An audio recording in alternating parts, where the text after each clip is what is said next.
جب امام حسین کی شہادت کی خبر مدینے تک پہنچی تو بشیر نے مسجد نبوی میں اعلان کیا کہ اے مدینے والو، اب یہ مدینہ رہنے کے قابل نہیں رہا، کیونکہ حسین کو کربلا کے میدان میں قتل کر دیا گیا۔ تاریخ نے لکھا کہ مسجد نبوی کے ساتھ امام علی علیہ السلام کا گھر موجود تھا، اور اس وقت اس گھر میں بی بی ام البنین رہتی تھیں۔ جیسے ہی بی بی کے کانوں میں یہ آواز پہنچی، بی بی نے اپنے پوتے فضل کو بلایا اور سہارے سے مسجد نبوی کی طرف روانہ ہوئی، کیونکہ آپ کی آنکھوں میں موتیا اترا ہوا تھا، آپ دیکھ نہیں پاتی تھیں۔ بس اپنے پوتے کے سہارے سے جب مسجد نبوی کے قریب پہنچی اور بشیر کو آواز دی، اے اعلان کرنے والے، کون سا حسین مارا گیا؟ بشیر رو کر کہتا ہے، اے بی بی، رسول اللہ کا نواسا، فاطمہ و علی کا بیٹا حسین ابن علی قتل کر دیا گیا۔ بی بی نے سخت لہجے سے پوچھا، اے بشیر، اس وقت عباس کہاں تھا؟ بشیر نے کہا، اے بی بی،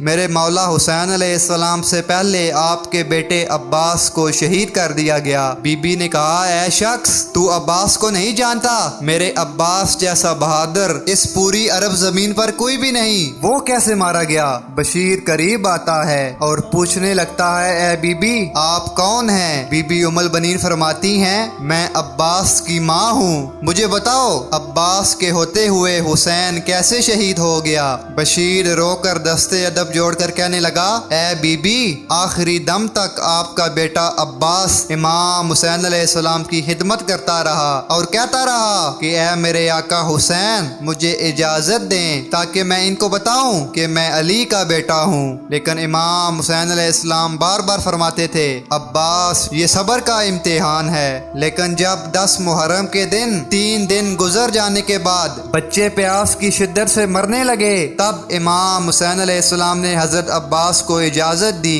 جاؤ نہر سے پانی لے کر آؤ، اور جب پانی لینے کے لیے عباس گئے تو وہاں شہید ہو گئے۔ بی بی نے فرمایا، عباس کیسے شہید ہوئے؟ بشیر کہتا ہے، اے بی بی، عباس کے سر پر گوز لگا۔ بی بی ام البنین جلال میں کہتی ہیں، اے بشیر، کیا تجھے معلوم نہیں کہ عرب کی سرزمین پر میرے عباس سے بلند کسی کا قد نہ تھا؟ کون تھا جس کا قد عباس سے بھی بڑا تھا؟ بشیر رو کر کہنے لگا، اے بی بی، عباس سے بڑا کسی کا قد نہ تھا، لیکن عباس پر جب ظالموں نے تیروں کی بارش کی تو ایک تیر آپ کے بیٹے عباس کی آنکھ میں لگا۔ جب عباس اپنی آنکھ کا تیر نکالنے کے لیے اپنے گھٹنوں کا سہارا لیتے ہیں اور تب کوئی ظالم جناب عباس کے سر پر وار کرتا ہے۔ بی بی کہنے لگی، اے بشیر، میں نہیں مانتی، اگر آنکھ میں تیر لگا تو میرے عباس نے ہاتھ سے تیر کیوں نہیں نکالا؟ بشیر زاروں قطار رونے لگا اور سر کو پیٹ کر کہنے لگا، اے میرے آقا عباس کی ماں، کیونکہ عباس کے بازو ظالموں نے پہلے ہی قلم کر دیے تھے۔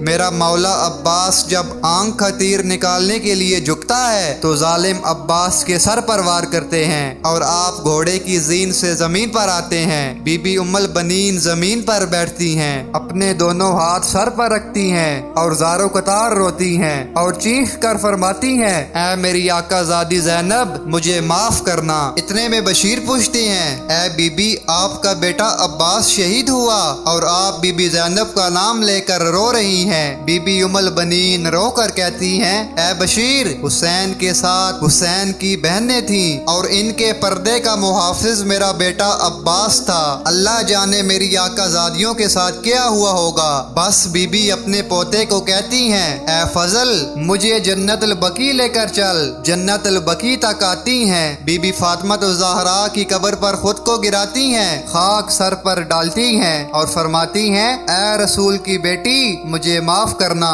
میرا عباس آخری دم تک آل رسول کا غلام بن کر رہا، لیکن افسوس رسول کی بیٹیوں کا پردہ بچ نہ سکا۔ سلام ہو حضرت عباس کی ماں ام البنین پر، سلام ہو وفاؤں کے سلطان حضرت عباس پر۔